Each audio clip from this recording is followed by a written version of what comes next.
Hello' guys, আজি মই আপোনালোক নতুন এটা ভিডিঅ' লৈ আহিছোঁ। আপোনাৰ ভিডিঅ' শেষলৈ চাব আৰু শেষলৈকে চালে আপোনালোকে গম পাব মই আজি কিহৰ ওপৰত ভিডিঅ' লৈ আহিছোঁ। যিসকলে আজি প্ৰথম আহিছে তেওঁলোকে প্ৰথমে ছাবস্ক্ৰাইব কৰিব, তাৰ পিছত ভিডিঅ' শেষলৈকে চাব, ভিডিঅ'ৰ মাজতে স্কিপ কৰি নাচাব। আপোনালোকে সকলো জানে অসমৰ হিৰো ইয়াৰ বাবে কৈছো মই, অসমৰ যিকোনো সমস্যাৰ ক্ষেত্ৰত তেওঁ লোকসভা দপ্তপাই বা লোকসভা কোপাই দিয়ে। তেওঁ অসমৰ যুৱৰাজ বুলি ক'ব পাৰি। যোৰহাট লোকসভাৰ সাংসদ, যোৰহাট লোকসভাৰ MP সন্মানীয় গৌৰৱ গগৈ,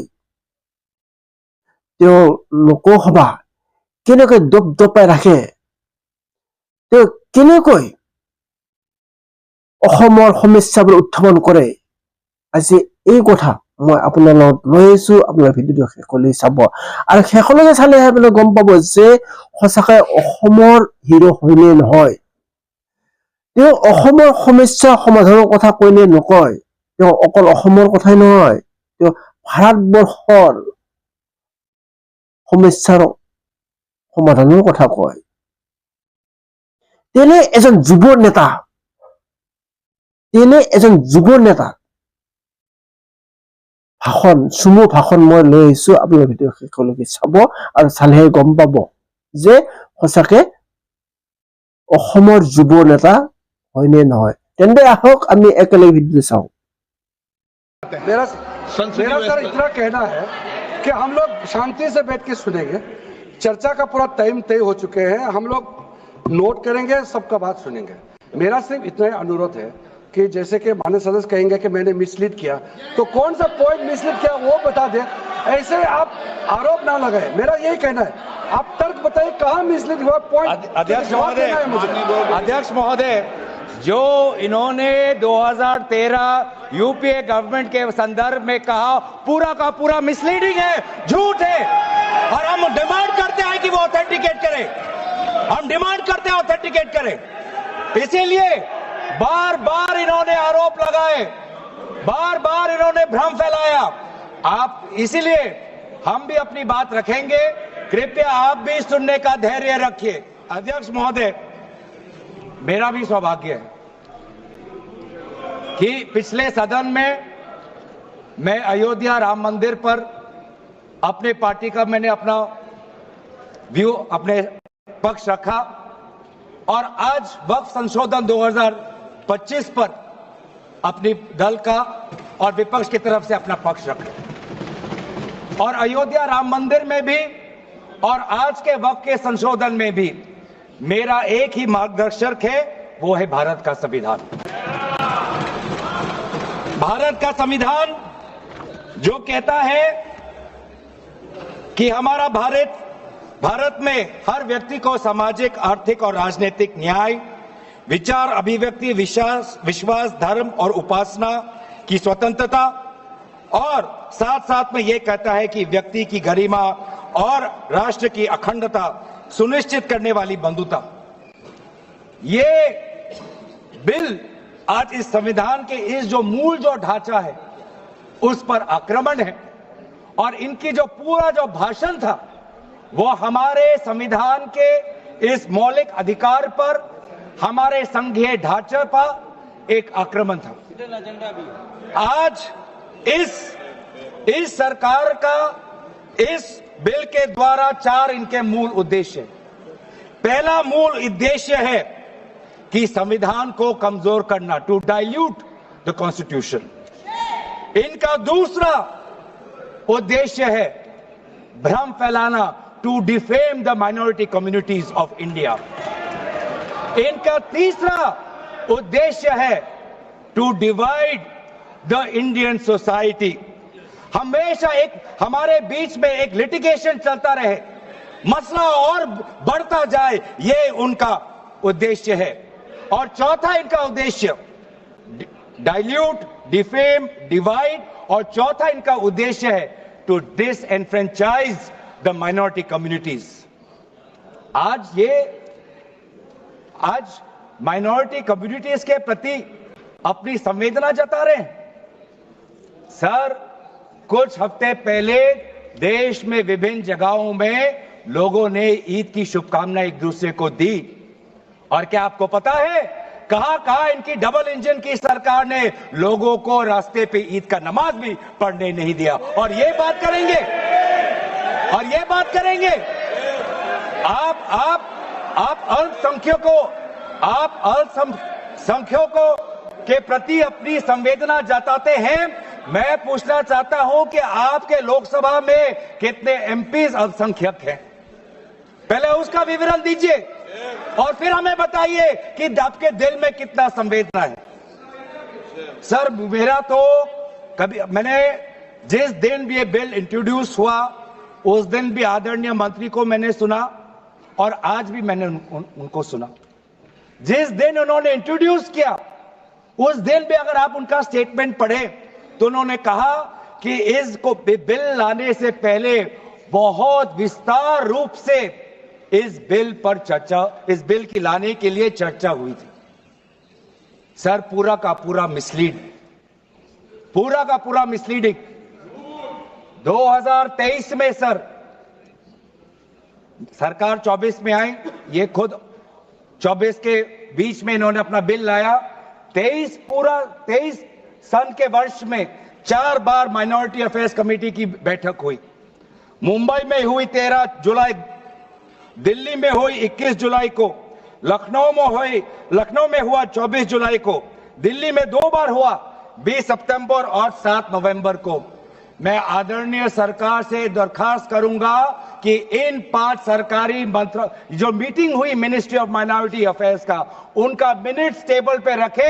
एक भी मीटिंग में नया वक्फ अमेंडमेंट बिल चाहिए उसका जिक्र भी नहीं हुआ था। जिक्र भी नहीं हुआ। इनके मिनट्स हमारे पास, हमने देखे। जितने भी बार ministry of minority affairs meeting हुई सब में वापसी पोर्टल को लेकर और विचार विमर्श हुआ था, लेकिन एक भी मीटिंग के माइन्यूट्स में एक भी स्टेटमेंट नहीं है कि हमें एक नया वक्फ अमेंडमेंट बिल चाहिए। तो मैं तो यही पूछना चाहता हूं कि अगर नवंबर 2023 तक मिनिस्ट्री ऑफ माइनॉरिटी अफेयर्स ने यह वाजे भी नहीं समझा कि नया एक बिल लाने की जरूरत है, मैं तो बस इतना ही पूछना चाहूंगा कि यह bill ministry of minority affairs ने बनाया या किसी और दूसरे विभाग ने बनाया? कहां से आया यह बिल? कहां से आया? सर, ये बात करते हैं कि ये संविधान के पक्ष में है। किस प्रकार से ये संविधान के विरोध में है सर, मैं बताना चाहूंगा। आर्टिकल, इसका जो क्लॉज 3RA है और 3R1 है। इसका 3RA क्या है सर? 3RA ये कहता है any person showing or demonstrating that he is practicing Islam। देखिए सर, आज देश में अल्पसंख्यकों की ऐसी दशा हो गई कि आज सरकार को अपना धर्म का सर्टिफिकेट देना पड़ेगा। कितने दुख की बात है कि भारत हिंदू थोड़ी है। भारत एक सनातन धर्म का एक देश, 7000 पुराना, उससे भी पुराना ये देश, जिसमें हर धर्म और हर संस्कृति, हर परंपरा को हम सम्मान करते हैं। आज सरकार को ये हमें सर्टिफिकेट देना पड़ेगा कि हम किस धर्म को हम विश्वास रखते हैं। क्या ये दूसरे धर्मों से इस प्रकार का सर्टिफिकेट मांगेंगे कि आपका 5 साल हुआ या नहीं हुआ? ये सिर्फ इसी बिल में क्यों? ये संविधान के विरोध में नहीं है? ये आर्टिकल 26 के विरोध में नहीं है? सरकार क्यों धर्म के इस मामले में दखल अंदाजी कर रही है कि आप इस धर्म का आप विश्वास करते हो कि नहीं हो, उसका पहले मुझे सर्टिफिकेट दो? ये किस प्रकार का न्याय बना रहे हैं? ये किस प्रकार का कानून हम बना रहे हैं? 3R1 क्या कहता है सर? इनका 3R1 जो आज इन्होंने हटा ही दिया है,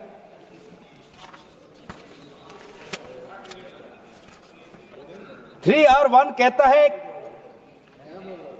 a work by user, but such work shall not cease to be a waqf by reason only of the user having ceased, irrespective of the period of such session. ये इसके हटाने की क्या जरूरत थी सर? ये हमारा बार बार विभिन्न जजमेंट के द्वारा ये पूरा वक्फ बाय यूजर और इसके बारे में विभिन्न जजमेंट आए सर. दिस एक जजमेंट पढ़ना चाहूंगा. M Siddique, Ram Janmabhoomi. Muslim law does not require an express declaration of a waqf in every case. The dedication resulting in a waqf may also be reasonably inferred from the facts and circumstances of a case or from the conduct of the waqif. तो ये बार बार ये सब विभिन्न judgement के द्वारा वक्फ और ये जो पूरी इनकी जो परंपरा है, विभिन्न जजमेंट ने ताकत दी और आज यही विभिन्न क्लॉजेस के द्वारा जजमेंट्स को भी और हाईकोर्ट के ताकत को भी ये कमजोर कर रही है. सर पहले वक्फ क्या है ये भी हमें समझना चाहिए. वक्फ means the permanent dedication by any person of any movable or immovable property for any purpose recognized by the Muslim law as pious, religious, charitable. Sir आज ये क्या कहना चाहते हैं कि वही व्यक्ति जो प्रैक्टिसिंग इस्लाम कर रहा है 5 साल के लिए वही आ सकता है जो इनका 3RA है और जो सेक्शन 104 था. आज इन्होंने सेक्शन 104 हटाने के पक्ष में कहा, लेकिन सेक्शन 104 यही कहता है कि कोई भी व्यक्ति वक्फ कर सकता है. तो यही तो हमारा सेक्युलर नेचर है कि कोई भी व्यक्ति अब वक्फ कर सकता है. अब ये जो अधिकार है एक व्यक्ति का, आप उस अधिकार को आप क्यों छीन रहे हो? सिर्फ ऑप्टिक्स सर, इनको बाहर दिखाना है कि हम ये बहुत बड़ा काम कर रहे हैं. क्या इन्होंने कहा कि क्लॉज 9C में ये कहते हैं कि 2 महिला को हम ये इंक्लूजन कर रहे हैं. ये पहले भी था सर. अगर आप 1995 एक्ट पढ़े तो ये पहले भी था. उसमें ये भी था कि 2 से ज्यादा सदस्य महिला हो सकती थी. इन्होंने तो 2 पे ही कैप कर दिया. ये पहले से ही था. ये सिर्फ दिखावा. और इनका 3R4 में जो ये विशेष रूप से विडो, डिवोर्स वुमन और ऑर्फन की बात करते हैं, ये पहले भी था सर. ये पहले भी जो 3R है जिसमें वेलफेयर की उल्लेख है, उस वेलफेयर एंड अदर पर्पसेस में window, divorce woman and orphan पहले से ही उसमें समा जाता है. लेकिन इनको भ्रम फैलाना है. इनको भ्रम फैलाना है कि वर्तमान का जो एक्ट है वो महिलाओं के खिलाफ है. इनको भ्रम फैलाना है कि वर्तमान में महिलाओं को कोई भूमिका नहीं मिलती. ये इनका काम है. लेकिन कानून में सर पहले से ही ये सारे प्रावधान है. वो चाहे किसी विधवा का संरक्षण हो या महिलाओं को और समर्थन देना हो. सर रिफॉर्म की बात करते हैं. सर इनका क्लॉज 33 में जो रेवेन्यू आना चाहिए वो रेवेन्यू उन्होंने घटा दिया. पहले 7% का एक रेवेन्यू फॉर वक्फ बोर्ड आता था, आज इन्होंने 5% कर दिया. गिरा दिया. क्यों गिराया? क्या आप नहीं चाहते कि वक्फ बोर्ड और अच्छी तरीके से चले? आप नहीं चाहते कि उसमें नई टेक्नोलॉजी आए? अगर कहीं खामियां हुई भी है, माना कि कोई भी कानून इस देश का, कोई भी कानून परफेक्ट नहीं है, कोई भी कानून परफेक्ट नहीं है, माना कहीं कहीं प्रदेशों में खामियां हैं, वो चाहे केरल में हो, आंध्रा में हो, कर्नाटक में हो, पंजाब में हो, दिल्ली में हो. लेकिन सर आप चाहते हैं कि वो वक्फ बोर्ड, वक्फ ट्राइब्यूनल और अच्छी तरीके से चले, और ये चाहते हैं कि वक्फ बोर्ड वो और कमजोर हो, और इसीलिए जो रेवेन्यू वाला क्लॉज है 7% से 5% इन्होंने घटा दिया. मेरा सुझाव हमारे तरफ से ये सुझाव है कि 7% से 5% घटाने के बजाय आप 7% से 11% और इस रेवेन्यू को और इंक्रीज करिए. आज ये बात करते हैं कि ये रिफॉर्म्स ला रहे हैं.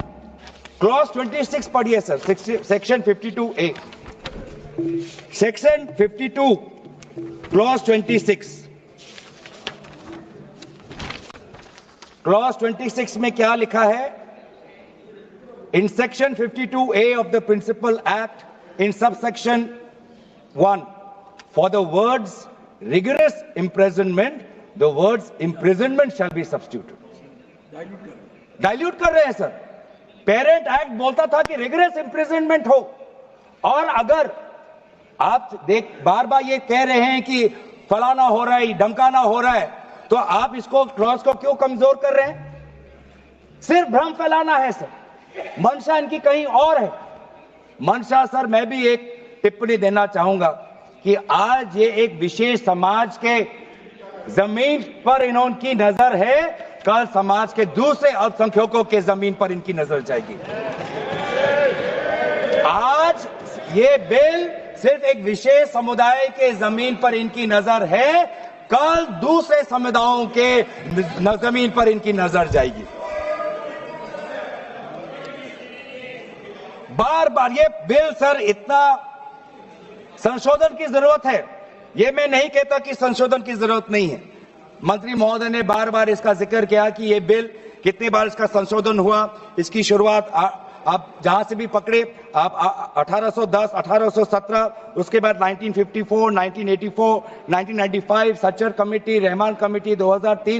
संशोधन चाहिए सर, मैं नहीं कहता कि हम संशोधन के विपक्ष में नहीं, लेकिन संशोधन इस प्रकार का हो जिससे बिल का रूपायन, जिससे बिल और ताकतवर बने। और इन्होंने ऐसे संशोधन लाए हैं जिससे बिल से इस देश में और यहां पे समस्या बढ़ेगी और मसले बढ़ेंगे और लिटिगेशन होगा।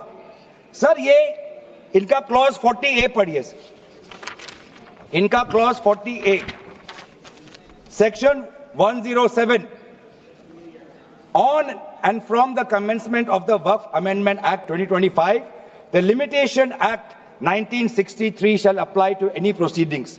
सर इससे पहले आप जितने बार भी आप इतिहास में जाए, हर बार, क्योंकि ये वक्फ, ये जो प्रक्रिया है, जब से हमारे देश में इस्लाम आया तब से ये प्रक्रिया चल रही है। बहुत से ऐसे कब्रिस्तान हैं जहां पे कोई पेपर्स नहीं है, कागज नहीं है, लेकिन जजमेंट है, जजमेंट इनके पक्ष में है। और आज बार बार हमने कहा है कि लिमिटेशन एक्ट इसको बढ़ाया जाए, क्योंकि ये प्रैक्टिकल एक समस्या है। लेकिन आज ये नहीं चाहते। क्यों? क्योंकि ये चाहते हैं कि अलग अलग देश के अलग अलग कोने में यहां केस लगे, वहां केस लगे, यहां केस लगे। तो जो भी हमारे यहां पे एक भाईचारा का एक वातावरण है, उस भाईचारे के वातावरण को ये तोड़ना चाहते हैं। ये इनकी राजनीतिक उद्देश्य है। सर ये बात करते हैं कि किस तरह से ये इन्होंने बोर्ड का डाइल्यूशन किया है। क्लॉज 44, क्लॉज 44 कहता है कि ये जो सेक्शन 110 है वो पूरी तरीके से हटा दिया है। सेक्शन 110 क्या है? Section 110 sir, powers to make regulations by the board, ये पूरा हटाना चाहते हैं। उसमें क्या लिखा है पेरेंट एक्ट में? The board may with the previous sanction of the state government, मतलब राज्य सरकार की अनुमति के द्वारा बोर्ड कुछ नियम बना सकते हैं। इन्होंने पूरा वो हटाने की कोशिश कर रहे। क्लॉजेस F और G ये हटाने की कोशिश कर रहे, राज्य सरकार की पावर्स या जी कम करने की कोशिश कर रहे। आप क्लॉज 43 पढ़िए, इसका सेक्शन 109, जिसमें क्लॉज 1A और क्लॉज 4 ओमिट करता है।